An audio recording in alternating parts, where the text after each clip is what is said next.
Buenas tardes a todos. Vamos a dar comienzo a este tercer bloque en el Cuore.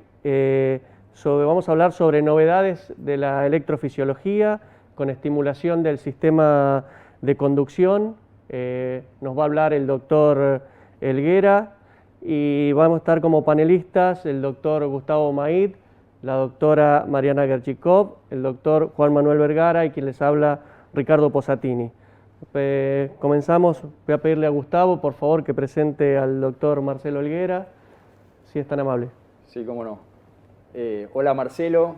Bueno, el doctor Marcelo Helguera, para los que no lo conocen, fue médico del hospital, tuve la suerte de trabajar un tiempo con él, es staff en la Cleveland Clinic en Weston y para mí, aparte de ser un excelente profesional, es una gran persona porque siempre ha abierto sus puertas para enseñarnos y compartir un poco su extensa práctica. Así que es un gusto tenerte acá nuevamente con nosotros y bueno, estamos listos para escucharlo. Hola Gustavo, ¿me escuchan? Perfecto. Antes que nada, me alegro verlo muy bien. Sí, fueron años muy lindos los que pasé allá en el italiano con todos ustedes. La veo también a Mariana ahí, que participamos juntos también esos años, y a los chicos más nuevos. Así que bueno, hoy les iba a presentar un poquito lo que estamos haciendo con ablación del sistema de conducción. Tiene distintos nombres, ahí en la charla lo vamos a nombrar y después podemos discutir un poquito algunas cosas que no queden muy claras.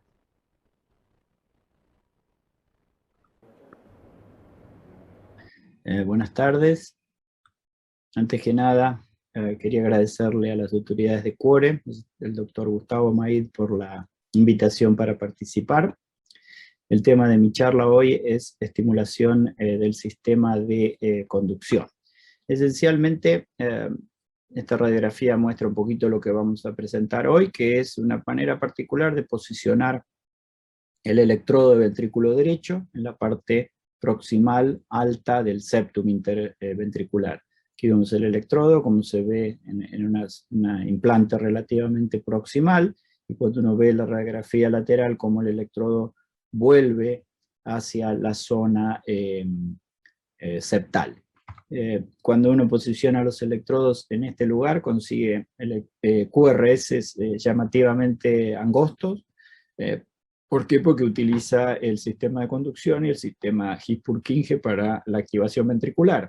En este caso es un ejemplo, un paciente con fibrilación auricular permanente, bloqueo AV completo y implante del electrodo en el sistema de conducción proximal con una activación unísona de ambos ventrículos y un QRS bien angosto.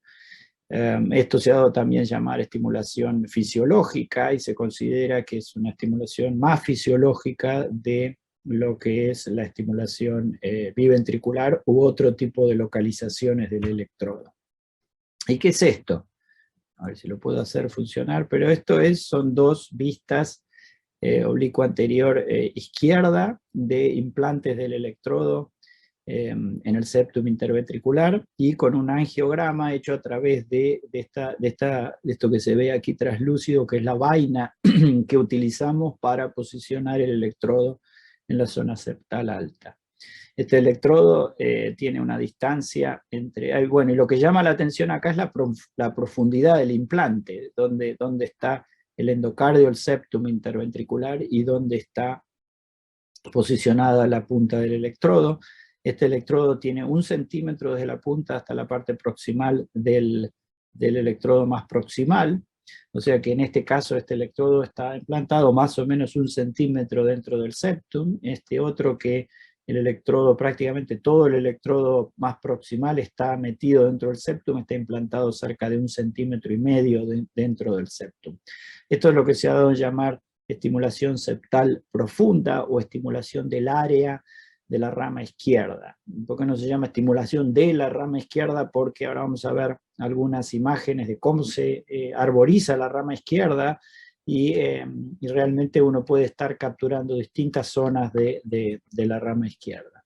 Y lo que tratamos de evitar con este tipo de implantes es el clásico implante en el ventrículo derecho, en distintas zonas, en viejo implante en la punta del ventrículo derecho, pero también puede ser en la parte media del ventrículo derecho, en la pared libre del ventrículo derecho, inclusive en el tracto de salida del ventrículo derecho, el implante que tiene efectos deleterios sobre la función ventricular. Y esto de la estimulación del sistema de conducción y de la normalización de las patentes de bloqueos no es nada nuevo. Esto fue presentado ya en el año 1977 para el grupo de El Sherif aquí en la Universidad de Miami, cerquita donde estamos nosotros.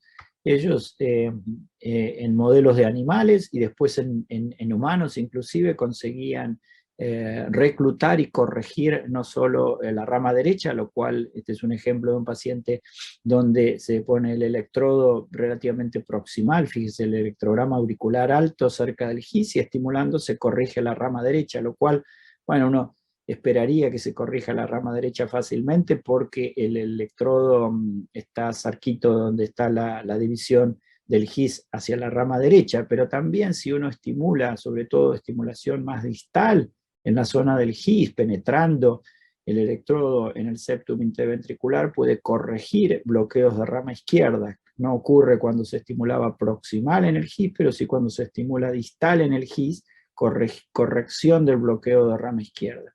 Esto fue presentado en el año 77, paper que como muchos quedó dormido durante muchos años. El por qué yo creo que fue porque en ese momento no se sabía bien el impacto de los distintos bloqueos de rama en la función ventricular izquierda, en la mortalidad. Recién se empezaban a hacer estudios acerca del impacto de los distintos tipos de bloqueo. Se sabía que el bloqueo de rama derecha tenía un poco impacto en la función ventricular izquierda y había dudas en el bloqueo de rama izquierda. Yo creo que las dudas en el bloqueo de rama izquierda es por haber metido en la palabra bloqueo completo de rama izquierda una cantidad de bloqueos que se asemejan o que son pseudo bloqueos de rama izquierda, pero que no incluyen la definición estricta de bloqueo de rama izquierda que después podemos pasar a ver un poquito más en detalle. Hay una charla muy buena de Sergio Pinsky acerca de bloqueo real de rama izquierda, que bueno, se las recomiendo, está en SlideShare, la pueden encontrar. Y después se presentó en el año 2004 esta publicación clásica de Deschmuck que estimuló en pacientes con lead convencionales guiadas por estiletes, posicionando el electrodo en la zona cercana al GIS, estimulando estimulación isiana con un éxito en el implante de cerca del 70%. El problema fue que cuando uno lee el paper y ve el follow-up, una gran cantidad de estos pacientes tuvieron que ir a revisión por incremento progresivo de la zona del umbral, algo que nosotros también hemos tenido que hacer y por lo cual hemos cambiado la manera de implantar en el sistema de conducción. Y después, en el año 2007, el primer paper de Ocheta, seguido por otras publicaciones, demostrando que este electrodo, que era un viejo electrodo que utilizaban mucho los pediatras para implantar en implantes de marcapaso pediátricos, pero no se utilizaba mucho en adultos, tenía un éxito mucho mejor en estimular el GIS y el sistema de conducción. Y bueno, y después de este tipo de publicaciones se empezó a utilizar de manera más frecuente.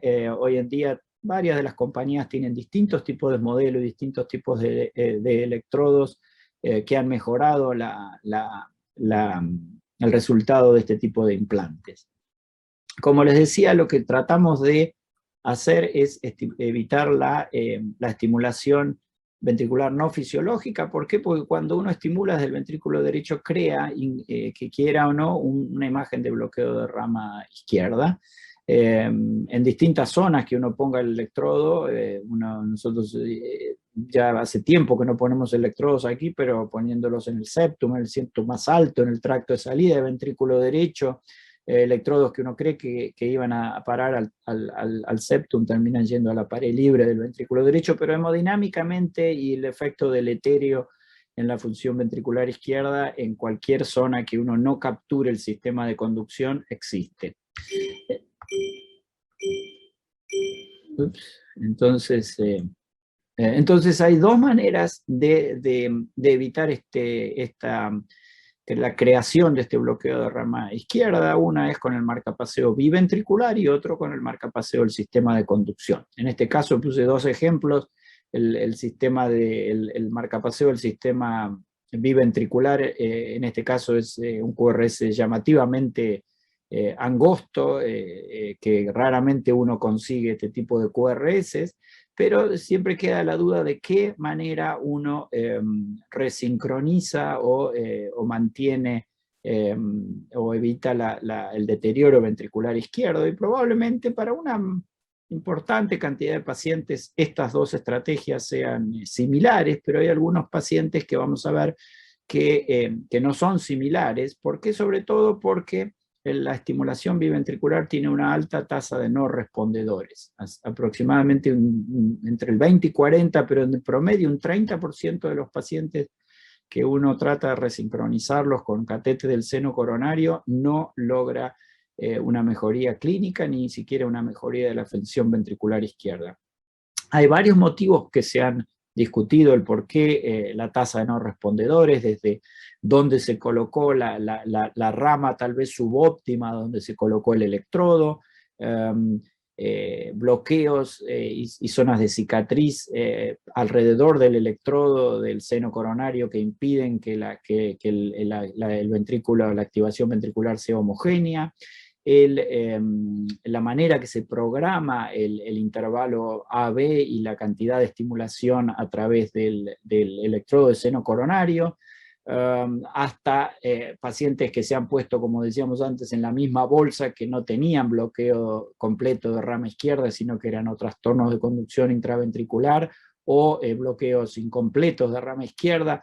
Por todos esos motivos hay un porcentaje alto, cerca de un tercio de los pacientes, que la resincronización no ayuda. Y cuando uno hace mapeos isocronales de cómo se activa el ventrículo después de colocar catéteres en el sistema de conducción y en el marcapaseo biventricular, se ve que el marcapaseo ventricular nunca es lo fisiológico que es el sistema, la estimulación a través del sistema de conducción.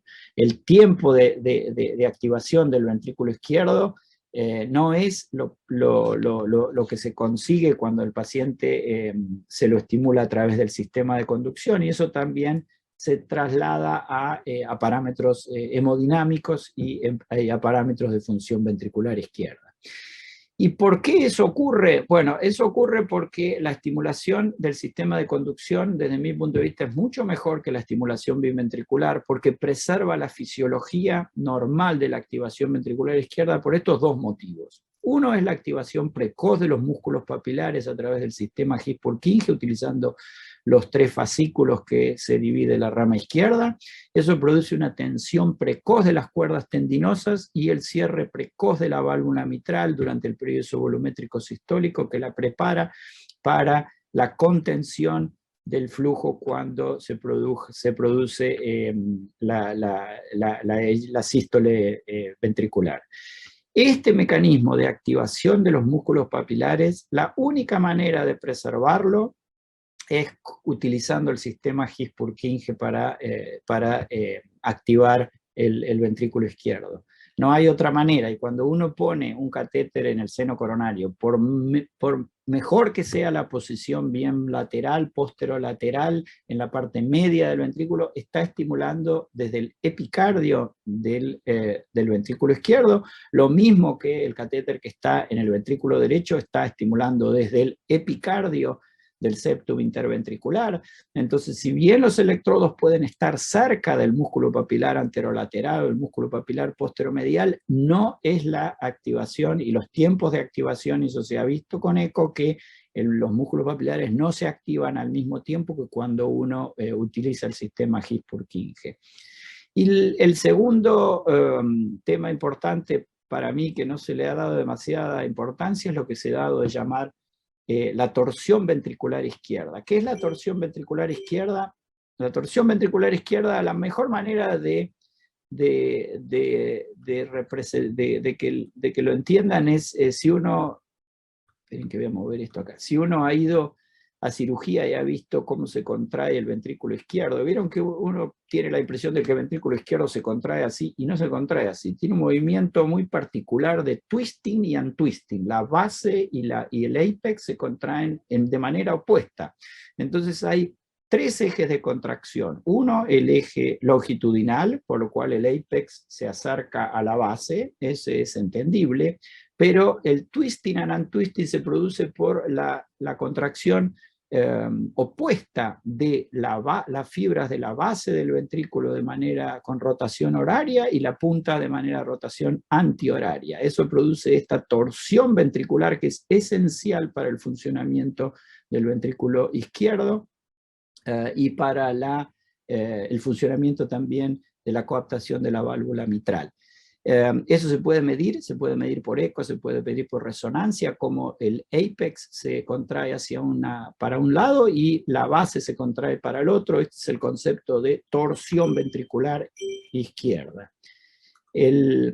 Como les dije, esto se puede medir y hay estudios, por ejemplo, que se han hecho con pacientes que han ido a reparación de la válvula mitral, reparación hecha preservando los músculos papilares y preservando, por supuesto, las cuerdas tendinosas, y los pacientes tienen una evolución muy disímil. Hay pacientes que la función ventricular mejora y que tienen un muy buen pronóstico, hay pacientes que la función ventricular empeora y terminan muriéndose.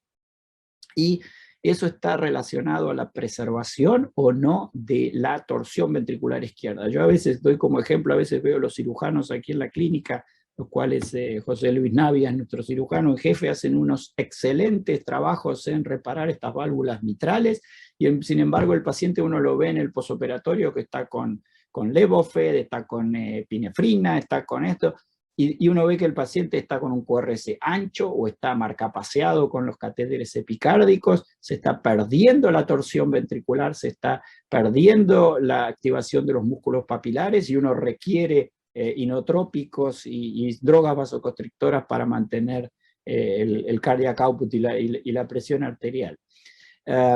Si uno ve los pacientes que pierden la torsión ventricular, fíjese, estos doy como ejemplo, pero los volúmenes, el cardiac output, pero doy como ejemplo la fracción de eyección, pacientes que van a reemplazo a reparación de válvula mitral con fracciones de eyecciones bajas, estos pacientes complicados para el posoperatorio, y estos pacientes que pierden la torsión ventricular tienen un pronóstico horrible, horrible, mientras que los pacientes que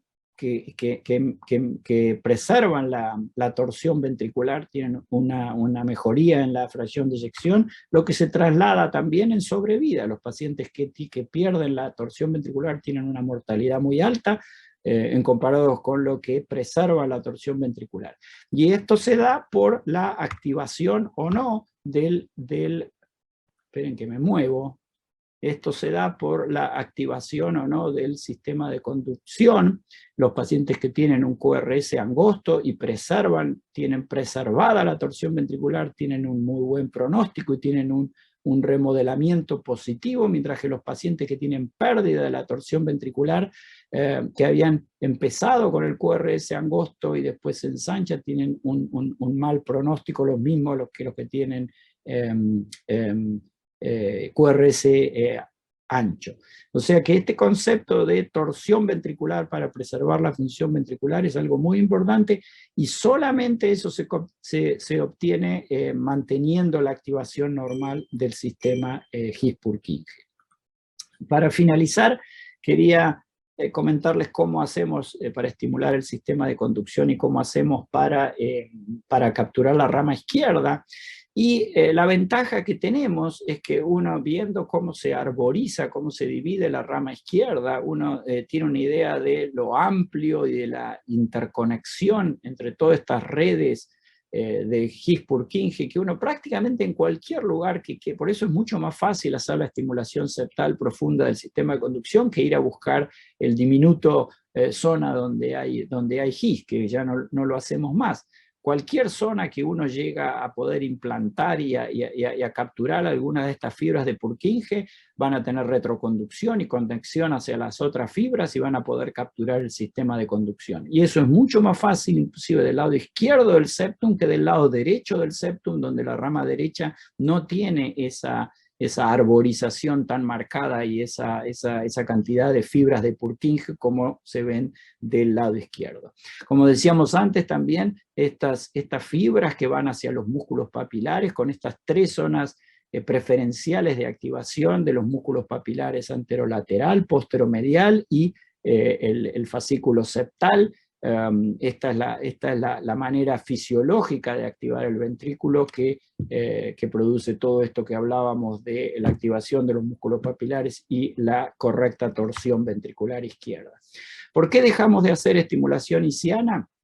Bueno, estimulación isquiana casi no la utilizamos más, por 3 motivos esencialmente. Uno, porque el sensado ventricular no es bueno, uno tiene ondas R de 1, a veces menores a 1 inclusive, y cuando uno ve dónde colocábamos anteriormente la lid ventricular, a veces la poníamos inclusive del lado auricular, porque uno puede registrar un His proximal y capturar, y cuando captura tiene QRS muy angostitos.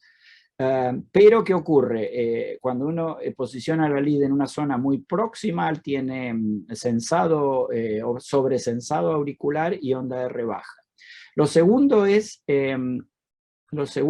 los umbrales de estimulación. Esperen que voy a correr todos estos. Lo segundo es los umbrales de estimulación son más altos y lamentablemente muchas veces continúan subiendo durante el seguimiento. ¿Y por qué se explica eso? Esto es un corte del septum muscular y del septum membranoso alto. Entonces, cuando uno implanta el electrodo en una zona muy proximal, fíjense, todo esto azul es el cuerpo fibroso central y todo esto es fibrosis, y uno puede pasar a través de la fibrosis y capturar fibras musculares, pero en general tiene menos músculo para capturar, y entonces un poquito de fibrosis que se genera alrededor del electrodo aumenta en el seguimiento, aumenta mucho en el seguimiento de los umbrales, mientras que cuando hacemos estimulación septal profunda y utilizamos más el septum membranoso, donde no hay tanta fibrosis, los umbrales de estimulación son mucho menores. Y lo tercero es que tal vez haya usted descrito una incidencia de caída o de dislodgement del electrodo un poco más. Eso no ha sido mi experiencia. Para mí el dislodgement de los electrodos está más relacionado si uno deja o no, primero cómo es la fijación, y segundo si deja o no deja abundante slack, redundancia en el electrodo. Si uno pone el electrodo y lo empieza a tironear después porque dejó poco slack, entonces ese es el motivo principal. Pero bueno, una de las teorías es que si uno agarra y lo ha puesto muy proximal y la válvula tricúspide le está golpeando, entonces lo puede hacer caer al electrodo. En mi experiencia eso no ha sido muy diferente haciendo estimulación isquiana o haciendo estimulación septal profunda. Pero por estos motivos no utilizamos en general más estimulación del haz de His. Yo directamente ni busco más el haz de His cuando voy a hacer el implante. No, antes me volvía a veces loco tratando de buscar el His para ponerlo. Hoy en día ni me preocupo, ni busco el haz de His. Sé que las vainas me van a llevar al septum, entonces lo que trato de hacer y lo que es muy importante es, ahora voy a mostrar un video de cómo implantamos estos electrodos, la técnica de cómo rotar el electrodo, y lo que es más importante para mí es empezar la posición y empezar a penetrar el septum donde uno tiene ya corriente de injuria. Eso significa que uno está en el músculo, en la zona muscular, aquí por debajo, y no está en zona fibrósica o tratando de meter el electrodo a través de la valva septal de la tricúspide. Después, ahora voy a mostrar un video de cómo hacemos estos implantes. Bueno, esto yo ya lo había mostrado. Entonces, un poquito para los que hacen implantes de la técnica, lo que tratamos de hacer es meter el electrodo hacia la parte izquierda del septum. Entonces, en este caso, por ejemplo, es un ejemplo que hay dos electrodos, uno que está en el GIS más proximal y otro que está, aquí está la tinción de contraste del endocardio. Entonces el electrodo de GISI es más alto y es más superficial, y el electrodo de RAM para estimular el sistema de conducción en la rama izquierda penetra el septum interventricular, y uno cuando lo ve con eco lo puede ver, la penetración hasta el endocardio del ventrículo izquierdo, o con MRI o con CT también se puede ver el electrodo penetrando hacia el ventrículo izquierdo. En algunas circunstancias, si uno lo mete muy profundo, puede pasarse y penetrar el electrodo al ventrículo izquierdo. ¿Qué ocurre cuando uno penetra el electrodo al ventrículo izquierdo? Si uno va penetrando y a veces va midiendo, uno ve que la impedancia va aumentando. Cuando el electrodo penetra la cavidad del ventrículo izquierdo, la impedancia baja. Además de eso, uno pierde la corriente de injuria en el electrodo distal, manteniendo la corriente de injuria en el electrodo proximal, y pierde captura el electrodo distal, manteniendo captura del electrodo proximal, si uno va estimulando de manera unipolar durante el implante. ¿Qué hacer si uno penetra el septum hacia la cavidad izquierda hemodinámicamente? Por supuesto no pasa nada. A mí me pasó una vez solamente, y alguno está descrito que uno lo puede sacar un poquito y tratar de dejarlo en el medio. Yo lo saqué todo hacia la cavidad y lo implanté tal vez un medio centímetro hacia otra zona. Pero es realmente muy raro que eso ocurra. Pero bueno, cuando uno ve estas imágenes donde uno trata de penetrar el electrodo, a veces se impresiona a uno como diciendo, pues se van a meter con este catéter dentro del ventrículo izquierdo, y sí, ocurre y no pasa absolutamente nada.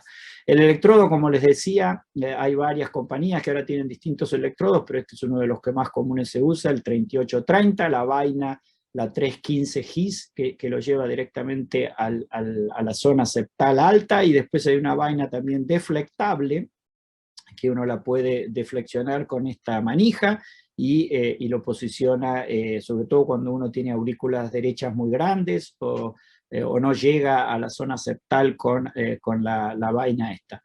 Hay otras compañías que también tienen sistemas muy buenos para posicionar los electrodos en el septum. Esto es uno de mis preferidos, que yo utilizo, el SSP-C2 en aurículas de tamaño normal, y el C3 en aurículas dilatadas, que tienen dos curvas excelentes que lo llevan a uno a la zona septal alta. Para terminar, como un poquito de la técnica, habitualmente lo hacemos con dos operadores, uno que sostiene el hub del sheath para que no se mueva cuando uno lo posiciona en el septum, y el otro que hace estas rotaciones de manera particular. Esto es distinto cuando implantamos otro tipo de electrodo, pero fíjense cómo uno mantiene las manos, mantiene el sheath, y el otro, miren la cantidad de vueltas que da. Cuando va dando vueltas, a veces se forma torque en la punta. Entonces yo estoy tratando de ahí de posicionar la vaina más cercana al septum para darle un buen soporte para que continúe metiéndolo hacia el septum. Esta maniobra se repite 3 o 4 veces, y cuando uno cuenta la cantidad de vueltas que da para meterlo en el septum, a veces son 20, 30, 40 vueltas. Fíjense, ahí posicioné de vuelta esto, y mi ayudante está, fíjense la cantidad de vueltas que le da el electrodo para hacerlo penetrar hacia el endocardio ventricular izquierdo.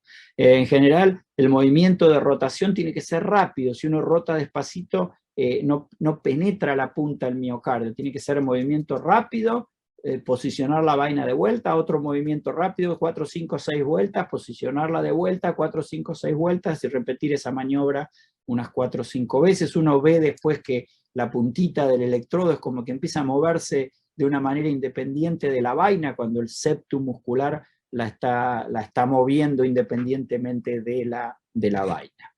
Así que para finalizar, ¿cuáles son las indicaciones de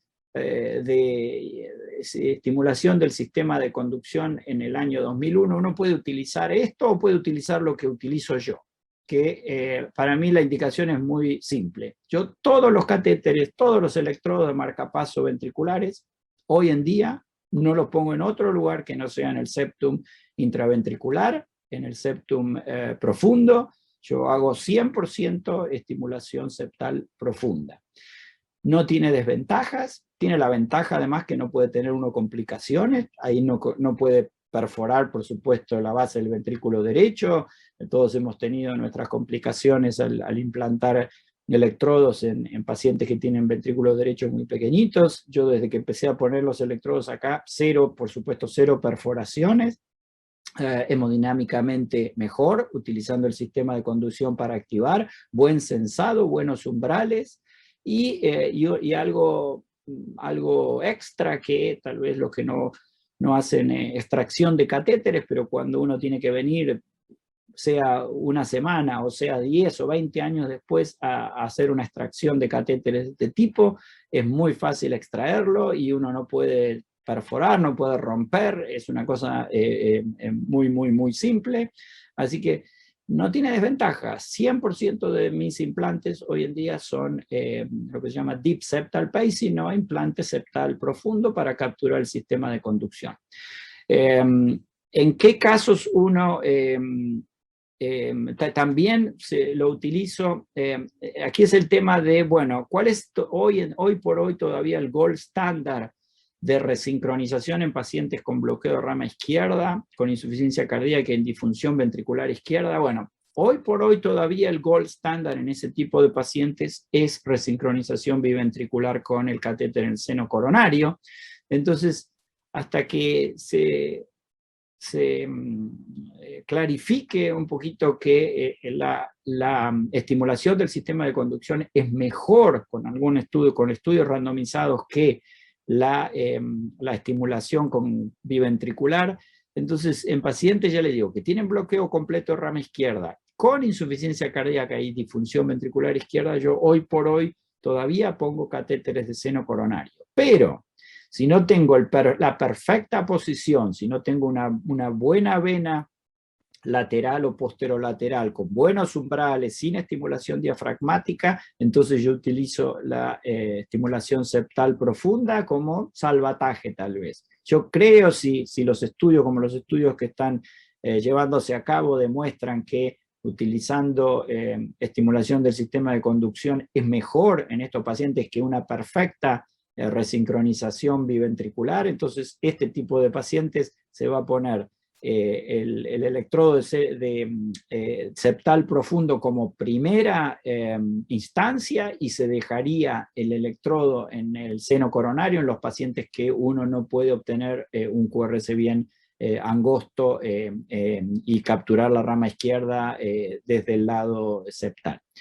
Y en los pacientes que sí, que tienen bloqueo de rama izquierda y que uno pone el electrodo y tienen bloqueo parietal, bloqueo distal y no angosta el QRS, en esos pacientes sí se puede hacer lo que se llama llamar Hot CRT, que es His Optimized Therapy, Cardiac Resynchronization Therapy.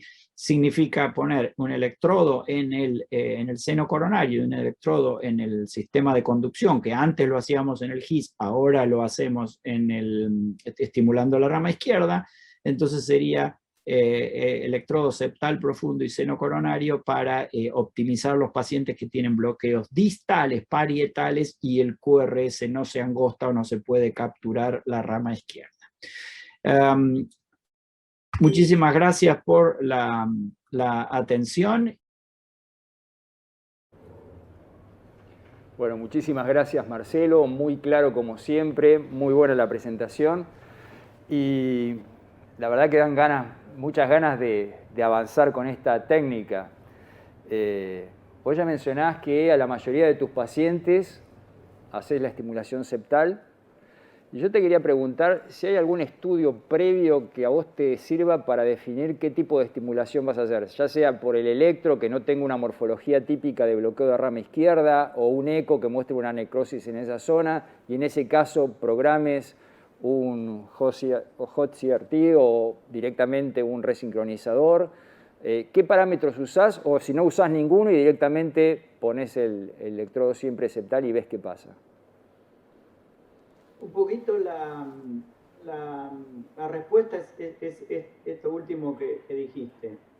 El único caso que lo nombré antes, que es el el bloqueo de rama izquierda con disfunción ventricular e insuficiencia cardíaca, todavía el gold standard para mí sigue siendo una lead en el seno coronario en una buena posición. Por eso ese es el único caso que yo invierto. Voy a poner la lead del seno coronario, y antes aceptaba tal vez alguna rama medio subóptima. Ahora directamente, si no tengo la perfecta rama con el QRS bien angosto, voy al septum. Y después, en lo que respecta al electro, predecir qué pacientes van a tener bloqueo de rama izquierda parietal, y uno le va a enchufar el electrodo bien adentro del septum y no va a angostar el QRS, es difícil. Es verdad que cuando uno tiene todos los parámetros, el QRS más ancho, con las melladuras en todas las derivaciones laterales, la posibilidad de que sea parietal es mayor, pero por electrocardiograma uno no lo puede predecir. Y en ese tipo de paciente, inclusive 2/3 de las veces se puede capturar la rama izquierda o las fibras que van hacia la pared posterolateral y angostar el QRS. O sea que no hay un parámetro electrocardiográfico que yo utilice para ver cuándo voy a ir a la rama, a tratar de estimular la rama izquierda o no. Es ponerlo en el septum, estar seguro que uno penetró hasta la parte endocárdica del lado izquierdo, y ver si está capturando el lado izquierdo cardíaco, con eso que nombraba de ver el tiempo de activación, la onda R en B5 o B6. O sea que ese es el único grupo que yo voy primero a poner el electrodo en la rama del seno coronario. El resto, 100% van a marcapaseo septal profundo, y como creo que lo expliqué en el video, yo ya ni busco el GIS. Tal vez cuando uno empieza con la experiencia es bueno buscar el GIS y tal vez hacer algunos implantes en el GIS.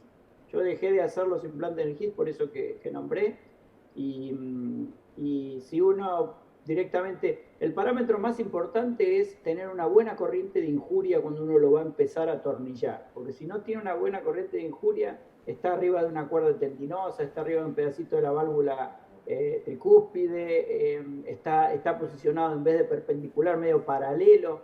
O sea, eso es lo único que yo soy obsesivo. Si lo voy a enterrar el electrodo, quiero empezar con una corriente de injuria.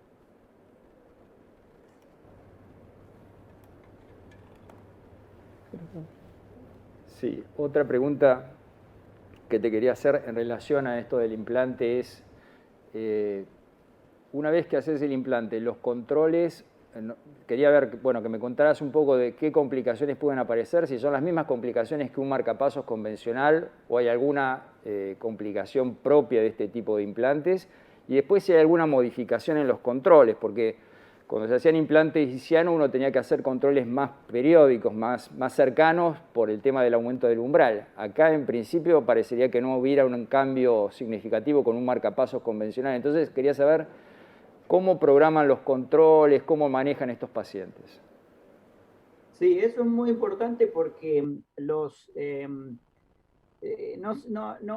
es algo relativamente reciente, y la gente, los técnicos que hacen los controles de marcapasos, si no están entrenados, a veces no saben bien lo que están viendo. Ahora, eso también se simplificó de pasar a hacer marcapaseo isquiano y tener que ver a ver si estaba uno capturando selectivamente el GIS o no selectivo, o perdía captura el sistema de conducción y empezaba a capturar solamente el septum. Eso era complicado, y nosotros tuvimos que entrenar a nuestros técnicos de la clínica de marcapasos para identificar eso. Llevaba más tiempo un control de marcapasos. Cuando uno quiere identificar las distintas capturas y pérdidas de capturas, lleva más tiempo. Eso también se simplificó enormemente con el marcapaseo septal profundo, porque es captura de la rama izquierda, y sí, cuando uno captura la rama izquierda también está capturando en general el septum muscular. No, es raro tener una captura selectiva de la rama izquierda como la que se tiene en el GIS. porque en el GIS uno penetró la rama izquierda, en esto uno está penetrando todo el septum, o sea que siempre está capturando el septum. Es verdad que uno puede perder captura de la rama izquierda, entonces lo que nosotros instruimos a los técnicos que hacen los controles es eso, mirar el tiempo de activación de la onda R en B5, B6 y ves si, que en general cuando se pierde la captura de la rama izquierda, el QRS también se ensancha en todas las derivaciones.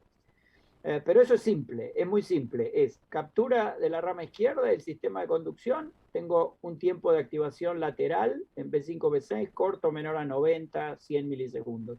Pierdo la captura de la rama izquierda y solamente capturo el septum, el QRS se ensancha y el tiempo de activación sube arriba de 100, 120 milisegundos. Es muy simple. Los controles los hacemos rutinariamente como hacemos habitualmente, hacemos el control, los pacientes, la gran mayoría se van el mismo día a la casa, después se hace un control a las 4 o 6 semanas y después controles cada 6 meses o a veces después lo extendemos al año. Con estimulación septal profunda no hay, como vos decías, no hay esos cambios de umbrales que veíamos con el marcapaseo septal. El umbral que uno deja cuando está al día siguiente o a las 3, 4 semanas, ese es el umbral que habitualmente continúa teniendo por mucho tiempo. Y de lo que respecta a las complicaciones, esto también ha simplificado eso. ¿Por qué? Porque al uno estar tan metido dentro del septum, excepto que se pase para el otro lado, que es muy raro, y si se pasa para el otro lado uno lo identifica rápido porque directamente no captura y uno vuelve yo tiendo, a mí me pasó una sola vez que me parece que estaba, pero se puede volver un poquito y dejarlo, pero si no, yo esa vez lo saqué y lo posicioné 1 centímetro más arriba, 1 centímetro más al costadito y lo solucioné de esa manera. Una de las cosas que uno tiene que tener presente es cuando está poniendo el electrodo, a veces uno atornilla y se queda un poquito trabado con las cuerdas tendinosas o la valva tricúspide, y a veces uno trata de, bueno, lo voy a sacar y entonces hace antihorario y tira y se empieza a trabar la válvula tricúspide, se empieza a meter en el electrodo distal, en el tirabuzoncito ese. Y entonces uno ahí tira y está trabado. ¿Y qué hay que hacer? Y hay que tirar más. Hay que tirar hasta que el catéter este es extremadamente fuerte, no se rompe. Es otra de las ventajas si en el futuro uno tiene que ir a hacer una extracción, este es un electrodo extremadamente fuerte.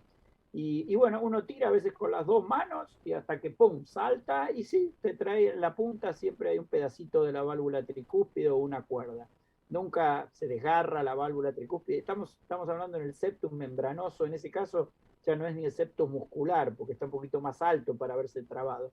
Pero eso es una de las cosas que a veces la gente, en la curva de aprendizaje inicial, dice, se me trabó esto y no lo tuve que poner una vaina láser para sacarlo, no me quería salir. Es simplemente cuestión de tirar y viene con un pedazo de la válvula tricúspide, no pasa absolutamente nada. A mí me ha pasado innumerable cantidad de veces. Helguera, una pregunta le hago yo ¿cuál cree usted que es la cantidad de casos necesarios para poder realizar este procedimiento sin las complicaciones o con menor riesgo de desplazamiento o mayor éxito en el tratamiento, ¿no? ¿Cuántos casos cree usted que deberían ser necesarios para uno decir, bueno, puede hacerlo solo, ¿no? Mira, es una muy buena pregunta, porque yo siempre trato de dejar algunas cositas que uno diga, esta charlita me dejó 1 o 2 cositas nuevas. Bueno, si yo repito todo lo que leen en cualquier libro, a mí no me sirve y a ustedes tampoco. Por eso siempre yo digo, aunque sea dejar alguna cosita nueva. Y esto es, la curva de aprendizaje es rápida. Es rápida, son unos 10 o 12 casos que uno tiene que hacer. Y la gran mayoría de los operadores que empiezan a hacer esto, se asusta o no quieren tener un poco más de fluoroscopía. Vieron que ahora está todo esto de fluoroscopía cero, todo hay que hacerlo con cero porque me voy a morir de un cáncer mañana y me agarró la leucemia.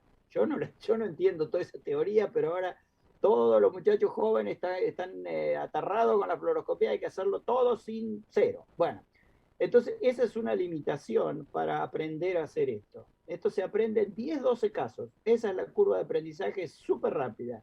Pero sí, cuando uno pone un catéter en cualquier lugar del ventrículo derecho, y sí, puede hacer un marcapaso en 2, 3, 4 minutos de fluoroscopía. Con esto hay que aceptar que por ahí vas a tener unos 15, 20 minutos de fluoroscopía. Sí, puede ser. Y una vez que lo aprende uno, lo hace extremadamente rápido porque, ya le digo, las vainas están diseñadas para ir al septum, están diseñadas para ir al septum alto. Uno aprende rápidamente qué aurícula derecha es más o menos chica y lo va a poder posicionar en el septum, en alguna de las zonas un poquito más alta, un poquito más baja. Esa es la ventaja que tiene la estimulación de la rama izquierda, que vieron toda esa superarborización del sistema His-Purkinje. En cualquier lugar que uno lo entierre, va a capturar el sistema de conducción.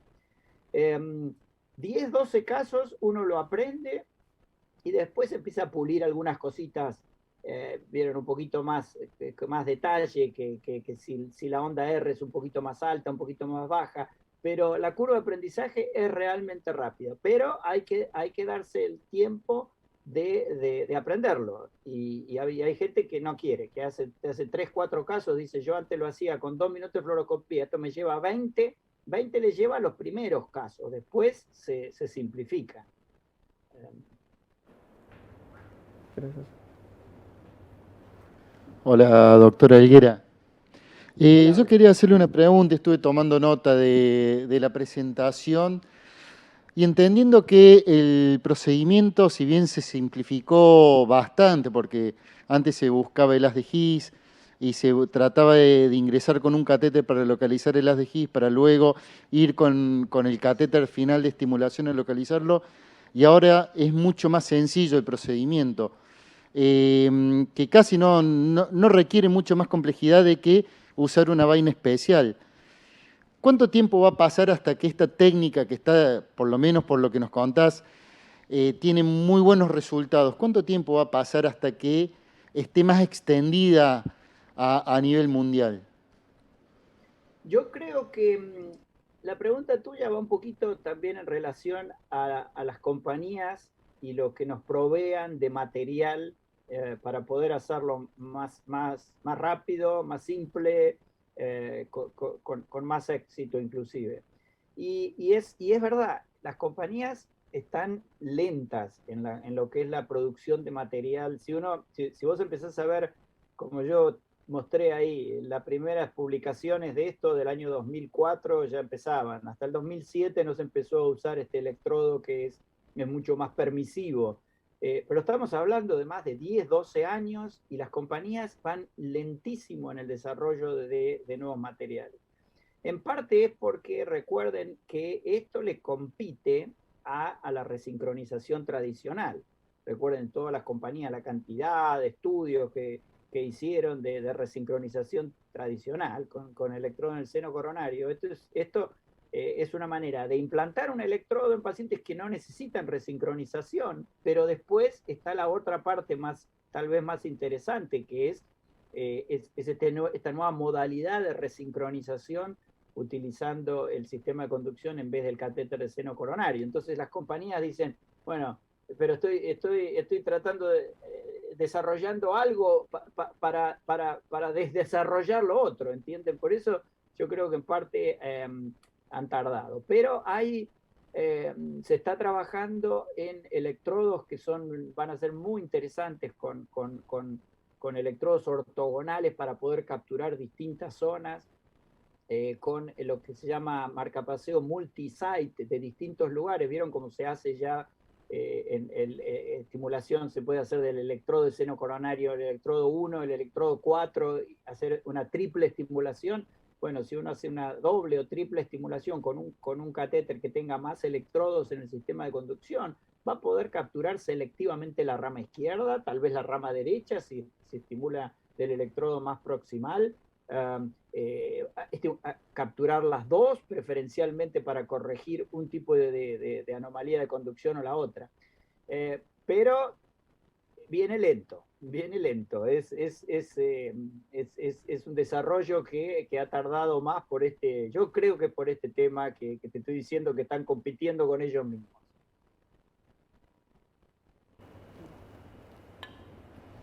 Hola. Hola Mariana. Hola Marcelo, qué gusto verte. Igualmente. Bueno, como sabrás y recordando nuestros primeros años también acá, mi pregunta va a estar destinada a pediatría. ¿Qué experiencia tienen ustedes en pacientes pediátricos? ¿Qué nos podés comentar de eso para nosotros que acá no estamos trabajando con eso todavía? Bueno, mira, pediatría ha sido el precursor de esto. Ha sido, no en el sentido de la estimulación del sistema de conducción que se empezó a hacer en adultos, pero el electrodo el 3830, este catéter, se viene usando, es el catéter predilecto de los que implantan en pediatría de hace muchísimos años. ¿Por qué? Porque es un catéter 4 French, entonces a los niñitos no le ocluye las venas, es un catéter que se saca fácilmente, es un catéter benigno que no perfora, entonces ha sido el electrodo de elección de muchísimos implantadores pediátricos años antes que se empezara a utilizar esto para el sistema de conducción. Después, el cambio fue el utilizar este electrodo pediátrico, que nosotros le decíamos el electrodo pediátrico en el sistema de conducción de adultos, que eso sí se empezó a hacer antes que en los niños.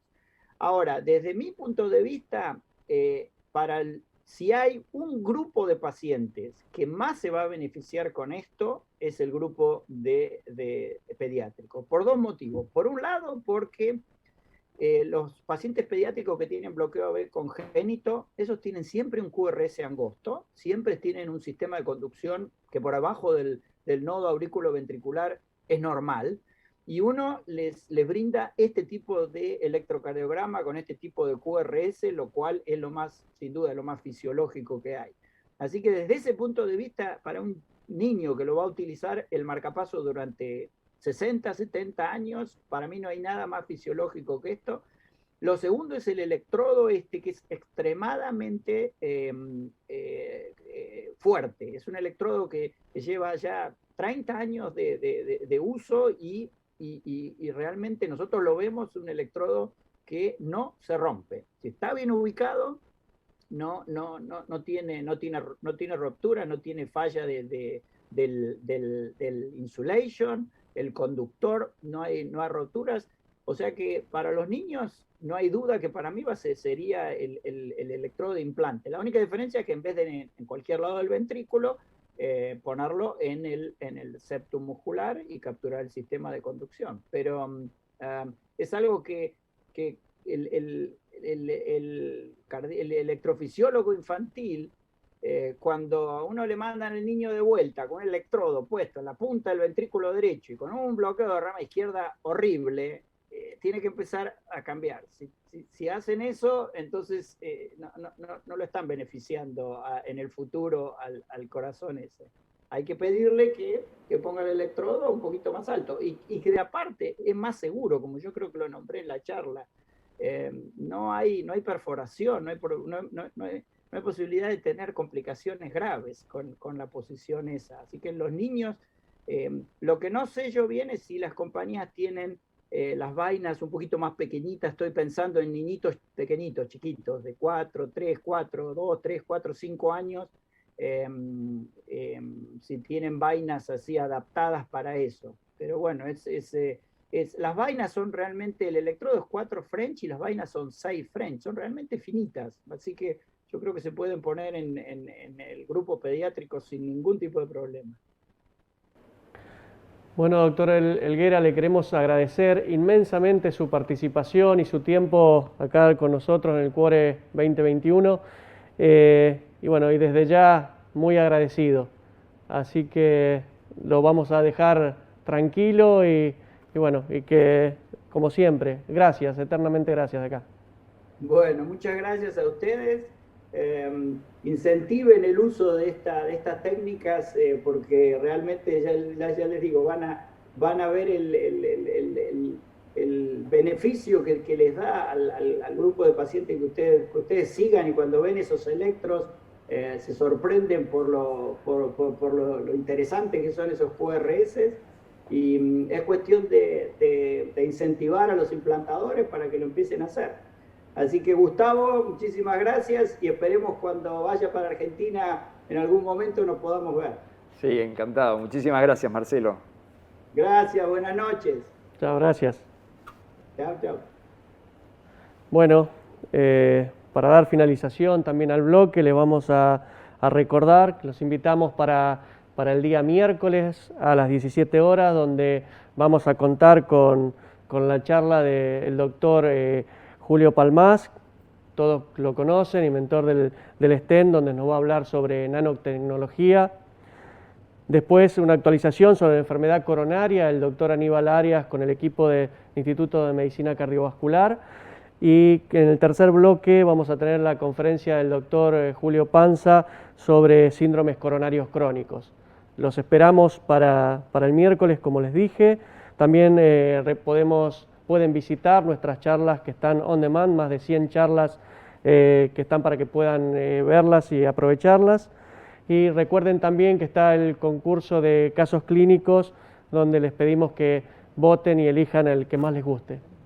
Muchas gracias y nos vemos.